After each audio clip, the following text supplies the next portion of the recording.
नमस्ते सर, मैं राहुल आज आप सभी के बीच में यह बताने के लिए आया हूँ कि income tax return assessment year 2025-26 का भरने का शुरुआत हो गया है। यह लगभग 2-3 दिन पहले से ही शुरुआत हुआ है। इनकम टैक्स रिटर्न भरने की शुरुआत तो वैसे 1 अप्रैल से होनी चाहिए, लेकिन सरकार ने इस बार बड़े बदलाव किए हैं। उन सब ही बदलावों के कारण हमें इनकम टैक्स भरने का जो फॉर्म है वो 1 जून से हम लोगों को मिला है। इनकम टैक्स जैसे लोग भरने के लिए आ रहे हैं हमारे पास में, सभी लोगों के मन में बहुत सारे कॉमन सवाल आते जा रहे हैं। कुछ लोग बोलते हैं कि स्टेटमेंट कब से देना है, कुछ लोग बोलते हैं कि बैंक कौन सा दें, प्रिंट आउट दें कि हार्ड कॉपी दें। इतने सारे सवाल हैं लोगों के मन में कि सबको बताना थोड़ा सा संभव हो जाता है। कुछ डॉक्यूमेंट्स भेज देते हैं, कुछ अधूरे रह जाते हैं और कुछ अधूरे बाद में आते हैं। जैसे पिछला साल मैंने देखा था, कुछ कस्टमर लोगों ने क्या किया था कि स्टेटमेंट एक भेज दिया था और कुछ स्टेटमेंट जो है 1 महीना बाद 2 महीना बाद में भेजा था। तो जानकारी उनको पूरी नहीं होने के कारण वो क्या करते हैं, आधा भेज देते हैं, कुछ बैंक स्टेटमेंट भेज देते हैं, कुछ बैंक स्टेटमेंट नहीं भेजते हैं। तो इसी के लिए आज मैं आप सभी के बीच में कुछ जो सवाल, बेसिक से सवाल लोगों के मन में जो आते हैं, लगभग मैंने 20 सवालों को रखा है सामने में। आपके सभी सवाल के जवाब मैं एक एक करके आप सभी लोगों को दूंगा। तो सबसे पहला सवाल है, लोगों के मन में आता है कि असेसमेंट ईयर 25-26 का जो ITR लगाना है उसका बैंक स्टेटमेंट कब से कब तक का देना होगा। तो मैंने यहाँ मेंशन, देखिए मेरे माउस को देखिए यहाँ पे आप सभी लोग, यहाँ पे मैंने मेंशन किया है। लोगों का पहला सवाल होता है कि बैंक स्टेटमेंट कब से कब तक का भेजना है। तो ध्यान रखिए, बैंक में आप जब भी जाओ तो 1 अप्रैल 2024 से 31 मार्च 2025 तक का बैंक स्टेटमेंट आपको बोलना है। फिर दूसरा सवाल है लोगों का, कौन कौन बैंक स्टेटमेंट भेजना है। बहुत सारे बोलते हैं सेविंग भेजने से हो जाएगा, करेंट अकाउंट भेजने से हो जाएगा। तो आपको ध्यान रखना है, आप जितने भी बैंक अकाउंट हैं आपके पास में जिसमें आप लेन देन करते हो वो सभी को भेजना है। तीसरा सवाल है सेविंग, कुछ लोग करेंट भेज देते हैं, बोलते हैं सेविंग भेजना है क्या। तो अजीब सा बात है, आप सेविंग में अगर लेन देन करते हैं तो आपको तो भेजना पड़ेगा ही पड़ेगा। कुछ लोग करेंट अकाउंट को भेज देते हैं तो सेविंग नहीं भेजते हैं, जबकि सेविंग में तहलका मचा के रखते हैं। दुकान में सेविंग का अकाउंट लगा करके दिन पे दिन कभी 500, कभी 1000, कभी 5000 रुपया ले लेते हैं। अब पता चलता है सेविंग अकाउंट में 20 लाख, 25 लाख, 40 लाख का ट्रांजैक्शन हो जाता है। तो वैसे लोगों को भी कहना है कि करेंट अकाउंट सिर्फ देने से नहीं होगा, आपको सेविंग भी देना होगा। तो अगला पॉइंट है 5 में, लोन भी ले रखा है।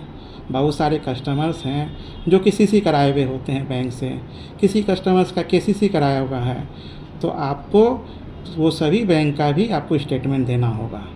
अब पूछिएगा कब से कब तक का देना है, तो सीधी सबसे ऊपर में पहला सवाल का जो जवाब दिया, 1 अप्रैल 2024 से 31 मार्च 2025 तक। आपको जितना भी बैंक स्टेटमेंट देना है वो सभी बैंक स्टेटमेंट 1 अप्रैल 2024 से 31 मार्च 2025 तक का ही देना है, बीच का अधूरा नहीं देना है। अगर आप कभी कभी देखते होंगे कि ICICI बैंक में तो सभी बैंक वो पूरे आप 1 अप्रैल से डालोगे तो 31 मार्च तक का पूरा आ जाता है, लेकिन स्टेट बैंक में अगर आपके ट्रांजैक्शन ज़्यादा हो जाते हैं तो आपका 200 ट्रांजैक्शंस के बाद में वो वहीं रुक जाता है। तो आपको लास्ट पन्ना में आकर के देखना है कि आपका 31 मार्च तक का ट्रांजैक्शन है कि नहीं है। तो ज़रूर ध्यान दें कि 31 मार्च तक का ट्रांजैक्शन होना ज़रूरी है। ज़रूरी ये नहीं कि हमने तो तारीख सही भरा था 1 अप्रैल से 31 मार्च तक। आपको 1 अप्रैल 2024 से लेकर के लास्ट वाला जो पन्ना जा करके आपको देखना है कि 31 मार्च तक का बैंक स्टेटमेंट आया है कि नहीं। तो यहाँ पे 5वां पॉइंट भी हमने बता दिया कि लोन भी ले रखा है। CC टाइप का हो गया, KSKT जिसको बोलते हैं, KCC बोलते हैं, होम लोन ले बोलते हैं, कार लोन, जितने भी टाइप के लोन हैं आपको सभी आपको देने हैं। अब कुछ लोग बोलेंगे हम तो EMI भरते हैं, उसका भी देना होगा क्या। वाजिब सा बात है, आप मॉर्गेज होम लोन ले रखे हैं तो उसका ज़रूर देना है। बड़े अमाउंट जितने भी हैं वो भी देना है, छोटे भी हैं वो भी देना है। श्री राम से ले रखते हैं, कोई बजाज से ले रखते हैं 10 लाख का लोन, कोई बैंक से कैसे, कोई एक्सिस से लेके रखते हैं। तो जितने भी टाइप के ईएमआई लोन हैं आपके, वो सभी बैंक के स्टेटमेंट आपको देने होंगे। 7वां सवाल है कि जो अकाउंट बंद हो गया है क्या उसको भी देना होगा? बिल्कुल सर, अगर आपका 1 अप्रैल 2024 से लेकर के 31 मार्च 2025 के बीच में अगर आपका खाता अगर 1 अप्रैल 2024 को एक्टिव था और बीच में आकर के आपका बंद हुआ है, तो वो सभी बैंक स्टेटमेंट को आपको देना होगा। ध्यान रखिए, अगर आपका 31 मार्च 2025 के बाद का अगर बंद हुआ है तो आपको बैंक स्टेटमेंट 1 अप्रैल 2024 से 31 मार्च 2025 तक का देना होगा। फिर सवाल आता है, नया अकाउंट खोला है वो भी देना है क्या? मैंने क्या कहा, अगर आपका 1 अप्रैल 2024 से लेकर के 31 मार्च 2025 के बीच में अगर आपका अकाउंट खुला है तो आपको जब से खाता खुला है तब से लेकर के 31 मार्च 2025 तक का आपको देना होगा। फिर कुछ लोग महान पुरुष सब बोलते हैं अकाउंट में लेन देन करते नहीं हैं, 3 साल से कुछ नहीं भी लेन देन किया। अरे साहब, 3 साल से अगर आप कुछ भी लेन देन नहीं किए हैं तो वैसे छोटे अकाउंट को जो है आप प्रयास कीजिए बंद करा लें। फिर भी आप चलाना चाहते हैं, पुराना रिश्ता बनाए रखना चाहते हैं बैंकों से, आप हमारे पास में मिल करके हमसे इस पर विचार कर लीजिए। कुछ लोग बोलेंगे, 10वां पॉइंट में बताना चाह रहा हूँ, कुछ लोग बोलेंगे जिसमें ज़्यादा लेन देन करते सिर्फ वो देने से चलेगा। मैंने क्या कहा कि जिसमें ज़्यादा लेन देन करते हो वो तो चलेगा ही चलेगा, लेकिन आप जिसमें कम भी लेन देन करते हैं वो भी आपको देना होगा, क्योंकि जब आप खाता खुलवाते हैं तो आपका पैन कार्ड के नंबर पे ही आपका खाता खुलता है। तो इनकम टैक्स जो डेटा लेती है वो आपके पैन कार्ड के बेसिस पे ही आपका अकाउंट खोलती है। तो आप छुपाना चाहते हैं लेकिन छुपा नहीं सकते, कोशिश कीजिए सभी बैंक का देने का। और अधिक कुछ जानकारी चाहिए वो आप हमसे मिल करके बात कर लीजिए। फिर 11वां सवाल है, मैं अपने परिवार का ITR भरवाना चाहता हूँ, क्या उसका भी देना होगा? बिल्कुल सर, आपको सभी का देना होगा। आप कोशिश कीजिए कि अपना पेपर सभी जो जितने भी आपके परिवार के सदस्य हैं जो आपका भराता है, अगर आप सोचते हैं कि हम कुछ भी पेपर बैंक स्टेटमेंट नहीं देते हैं और आपका ITR लग जाए, ये संभव नहीं है। आपको अपनी पत्नी, अपने परिवार, अपने पिताजी, अपने भाई, जिसका भी आप ITR भरते हैं सभी का आपको देना होगा। आप जो अगर आप ऑडिट के पार्टी हैं, आपका इनकम टैक्स ऑडिट होता है, तो आपका तो अपना देना ही देना है, साथ में आपको अपने परिवार का भी आपको चेष्टा कर करके आपको देना होगा। फिर सवाल आता है लोगों के मन में, क्या बैंक स्टेटमेंट PDF भेजना होगा या प्रिंट आउट निकाल करके देना होगा? साहब, आपके पास में अगर सुविधा बैंक स्टेटमेंट PDF की है तो इससे बड़ी खुशी की बात ही नहीं है, क्योंकि हम लोगों को पेपर प्रिंट आउट दीजिए चाहे PDF दीजिए, हम दोनों तरीक़ा से काम करते हैं। लेकिन आपसे निवेदन करते हैं पेपर का बर्बादी ना करें, आप बैंक से PDF निकलवा लीजिए। ये लंबे समय तक आपके पास में सेव भी रहेगा और हमारे लैपटॉप में भी सेव रहेगा। तो कोशिश कीजिए बैंक स्टेटमेंट PDF ही हो। फिर लोगों का सवाल आएगा कि बैंक स्टेटमेंट मोबाइल से निकलता ही नहीं, क्या करें? साहब, अगर मोबाइल से बैंक स्टेटमेंट निकलता नहीं है तो बैंक के दरवाजे बंद नहीं हुए हैं। ब्रांच मैनेजर की जिम्मेदारी होती है, ब्रांच मैनेजर की ऑफिस, वहाँ पे जितने भी एम्प्लॉय हैं, बैंक में जितने भी एम्प्लॉय हैं, वो सभी बैंक एम्प्लॉय आपके लिए सेवा में ही बैठे हैं। और अगर आप किसी भी प्रकार का बैंक स्टेटमेंट निकालने में दिक्कत हो रहा है, आप हमारे ऑफिस में भी आकर के आप हमसे मिल लीजिए। अगर हमारे से भी नहीं होगा तो आप ब्रांच मैनेजर के पास जा करके आप उनसे बोलिए, अपनी शिकायत को रखिए, आपका समस्या आसानी से हो जाएगा और आप अपना बैंक स्टेटमेंट निकाल सकेंगे।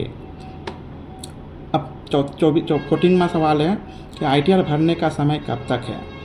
ITR भरने का जो समय 31 जुलाई तक जो था उसे सरकार ने बढ़ा करके 15 सितंबर 2025 तक कर दिया है। 15वां सवाल, क्या बिना बैंक स्टेटमेंट दिए ITR लग जाएगा? इस जगह पे तो हम यही कहेंगे, ना तो हम ऊपर वाला हैं, ना कोई भगवान है, ना ऊपर वाला, तो हम तो जानते नहीं आप क्या लेन देन करते हैं। तो ये सवाल में अगर आपका दम अगर हो तो आप खुद सोचिए, बिना बैंक स्टेटमेंट दिए किसी का ITR भरना हमारे लिए तो संभव नहीं है। और इस तरह से आप अगर कोई बैंक, अगर आप व्यापारी हैं तो बैंक स्टेटमेंट अगर आप बिना दिए करवाना चाहते हैं तो हमारे पास तो नहीं होगा। समय पर पेपर नहीं देने पर क्या होगा? साहब समय पर आप सोचेंगे, लास्ट समय में आ कर के पेपर दे के जाएंगे और अंतिम समय में आएंगे और चढ़ के जाएंगे। साहब ऐसा नहीं कीजिए। आप हमें पेपर हमारे लिए सिर्फ 10 मिनट निकाल करके आप हमें बैंक स्टेटमेंट दे दीजिए, और जो जो चीज़ें हैं आप हमसे एक बार 5 मिनट सिर्फ हमारे लिए निकाल लीजिए। इससे आपका कार्य जो है, जो भी चीज़ कमी होगी वो सभी चीज़ें हम आपको समझा देंगे और आपका काम को शुरुआत कर देंगे। फिर महान पुरुष सब बताएंगे कि ITR कितना तक टैक्स नहीं लगेगा। अभी जो असेसमेंट ईयर 25-26 का जो ITR लगेगा वो 7 लाख तक टैक्स फ्री रहेगा, और आप उसके ऊपर आप जाएंगे तो आपको उस पर टैक्स पे करना पड़ेगा। हमारे सुपर स्मार्ट पर्सन सब हाईटेक AI वाले जब मिलेंगे, जिनको बैंक मतलब ट्रांजैक्शन का तो कोई पता नहीं, लेकिन उनका सवाल बहुत अच्छा रहता है, ITR 12 लाख तक भर सकते हैं क्या? तो उनका ट्रांजैक्शन कुछ नहीं है, लेकिन उनका बैंकिंग ट्रांजैक्शन कुछ नहीं होगा, लेकिन सवाल में यही रहेगा, पावरफुल सवाल रहेगा उनका, 12 लाख तक ITR भर सकते हैं क्या? बिल्कुल आप ITR भर सकते हैं 12 लाख तक, लेकिन वो अगले साल से आप भरेंगे। अब बहुत लोग पैसे पे चलते हैं। 19वां सवाल मैं बताना चाह रहा हूँ। बहुत लोग पैसे पे चलते हैं, कहेंगे अरे हम पेमेंट भेज देते हैं, ITR लगा दीजिएगा। क्या करेंगे महान पुरुष सर, 31 जुलाई जब लास्ट डेट होता है ITR भरने का, तब हमको सुबह सुबह 10 बजे पेमेंट करेंगे और बोलेंगे हम तो पेमेंट कर दिए राहुल जी, मेरा ITR लगा दीजिएगा, बैंक स्टेटमेंट हम भेज देंगे। ऐसे व्यापारी को निवेदन करते हैं कि पैसे पर ना चलिए। आपका काम करना चाहते हैं, आप पैसा देते हैं तो आप अपने पैसे की कदर कीजिए, और आप हमें सभी पेपर जो आपसे मांगते हैं, ताकि आपका फाइल अच्छा बने, और जब फाइल अच्छा बनेगा तो ज़रूर आगे आपके भविष्य में काम आएगा। लास्ट 20वां सवाल है, अंतिमवां सवाल है, बैंक का प्रिंटर ख़राब है क्या करें? अब जब ITR भरने की समय आती है ना, तो वाजिब सा बात है, एक छोटा सा प्रिंटर हज़ारों लोगों का प्रिंट आउट जब निकलता है तो वाजिब सा बात है, मशीन है, मशीन भी ख़राब होता ही है। तो आपको इस समय इस जगह पे आपसे निवेदन है, आज के डेट में, डिजिटल इंडिया के डेट में, मोबाइल एप्लीकेशन के माध्यम से आसानी से बैंक स्टेटमेंट निकल जाता है, इंटरनेट बैंकिंग से बैंक स्टेटमेंट निकल जाता है। आप कोशिश करके ये भी कर सकते हैं, ब्रांच मैनेजर को एक आवेदन दे सकते हैं कि आप अपना बैंक स्टेटमेंट अपने Gmail ID पर भी मंगा लें। कुछ बैंक आपको बैंक स्टेटमेंट जो है, बैंक आपको Gmail ID पर नहीं भेजती है अगर, तो आप अपना इंटरनेट बैंकिंग को चालू करवा लें। अगर आप इंटरनेट बैंकिंग भी अगर नहीं चलाना पाते हैं, तो आप मोबाइल बैंकिंग के माध्यम से आप अपना बैंक स्टेटमेंट निकलवा लीजिए। बहुत आसान सा चीज़ है। आप अगर सीनियर पर्सन हैं तो आप अपने बच्चे को बोल दीजिए, वो निकाल देंगे। आपके परिवार में कुछ वैसे लोग भी जिस पे आप विश्वास होगा, वो भी आप निकाल के दे सकते हैं। मेन मुद्दा यहाँ पे ये था, सवाल तो लगभग 20 मैंने जमा करके रखा था, तो लोगों का बहुत सारा सवाल आ जाता है कि कब से कब तक भेजना होगा, क्या करना है। इतने सारे सवालों को मैंने एक जगह पे लिखा है, और आप अगर साथ सोचते हैं कि हम इनकम टैक्स का वेबसाइट से अगर बच जाएंगे, तो आपकी बड़ी भूल है। इनकम टैक्स की वेबसाइट आज के दिन में जो अपडेट हो रही है, उससे आप बच नहीं सकते। आपको कोशिश करना है, सभी बैंक स्टेटमेंट को आपको हमें देना है। आप हमें सभी बैंक स्टेटमेंट देंगे, उसके अनुसार से अगर हम आपका इनकम टैक्स का रिटर्न भरते हैं, तो भविष्य में आपको किसी भी प्रकार की समस्या नहीं आएगी। और साथ में बहुत सारे लोगों के सपने होते हैं कि मैं अपना इनकम टैक्स का रिटर्न भरवाता हूँ, इससे मुझे फ़ायदा मिलना चाहिए। बहुत सारे लोगों को फ़ायदा भी मिलता है इनकम टैक्स रिटर्न भरने से। उनको छोटे किसान, हमारा जो एरिया है छोटे किसान का एरिया है, अगर वो समय समय पर ITR भरते हैं, 2 साल 3 साल का ITR भरा जाने के बाद में उनको बैंक के माध्यम से CC हो जाता है। और CC उन्हीं लोगों का ज़्यादातर होता है जिनका ट्रांजैक्शन करेंट अकाउंट में होता है। एक इस जगह पे एक बात बोलना चाहूँगा कि जितने भी व्यापारी हैं, जितने भी बिजनेसमैन हैं, जो भविष्य में लोन लेना चाहते हैं, वो प्रयास कीजिए कि सेविंग अकाउंट से लेन देन ना करें, वो अपने करेंट अकाउंट से लेन देन कीजिए, ताकि भविष्य में जब लोन लेने की बारी आए तो आपका बैंक का एप्लीकेशन, बैंक वाले जो हैं आपका एप्लीकेशन को रिजेक्ट ना करें, आपके दिए गए पेपर पे आपका काम हो जाए। तो प्रयास यही कीजिए कि जितने भी व्यापारीगण हैं वो आप सभी बैंक आगे से जो है जितने भी सेविंग अकाउंट में लेन देन करते हैं उस पर आप लेन देन नहीं करेंगे और अपने करेंट अकाउंट पर लेन देन कराएंगे, समय समय पर ITR भरेंगे। ITR भरने के बाद में आप अच्छे से ट्रांजैक्शन कीजिए और आप हमसे सलाह लेते रहिए। उसके बाद में आपको जब लोन की आवश्यकता होगी, सही से आप हमारे बताए गए रास्ते पर चलेंगे तो अब आपको अवश्य ही बैंक से लोन मिलेगा। आप अगर समझदार ज़्यादा बनते हैं तो आपकी समझदारी आपको आज तो पता नहीं चलेगी, लेकिन 2 साल 3 साल 4 साल के बाद में अगर आप आज भी आगे से लेन देन करना चाहते हैं, आप कहते हैं कि हो जाएगा सो हो जाएगा, तो इस चीज़ को भरम से उतार दीजिए। कोशिश कीजिए करेंट अकाउंट पे ही लेन देन करें और बताए गए रास्ते पर आप जैसा बताता हूँ वैसा काम कीजिए। व्यापार को अच्छी तरीक़ा से कीजिए। हमारा और आपका रिश्ता हम व्यापार का है और साथ में बहुत सारे ऐसे व्यापारी हैं। हमारा व्यापार के साथ साथ में हमारा पारिवारिक रिश्ता भी हो गया है। बहुत सारे ऐसे भी व्यापारी हैं जिनको मैंने एक सही रास्ता बता करके आज वो उस मुकाम पर पहुंच गए हैं जो कि मेरी तारीफ़ें करते हैं। मैं तारीफ़ करके बताते हैं कि सर आपने जैसा जैसा मुझे बताया मैं उस रास्ते पर चला तो मेरा लोन पहले मैं 2 लाख का ले रखा था, 5 लाख का ले रखा था, 10 लाख का ले रखा था, वह लोन भर करके 15 लाख हो गया, 20 लाख हो गया। ऐसे ऐसे व्यापारी हैं जो 20 लाख का लोन ले रखा था, उनका 50 लाख का लोन हो गया। तो आप अगर सही से चलेंगे ना तो आपका लोन आपके पेपर पे ही होगा।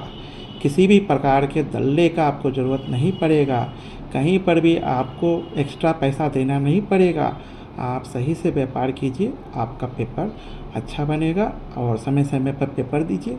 और लास्ट में एक बात और कहूँगा, जो आपके व्यापार के लिए सोचता है आप उनके लिए भी ज़रूर सोचिए। जो काम करके देता है तो उनके लिए अगर आप सोचते हैं, उनका भुगतान समय पर भुगतान अगर आप समय पर करते हैं तो ज़रूर ही आपका बिजनेस में एक रंग बदल डालेगी आपको। तो धन्यवाद।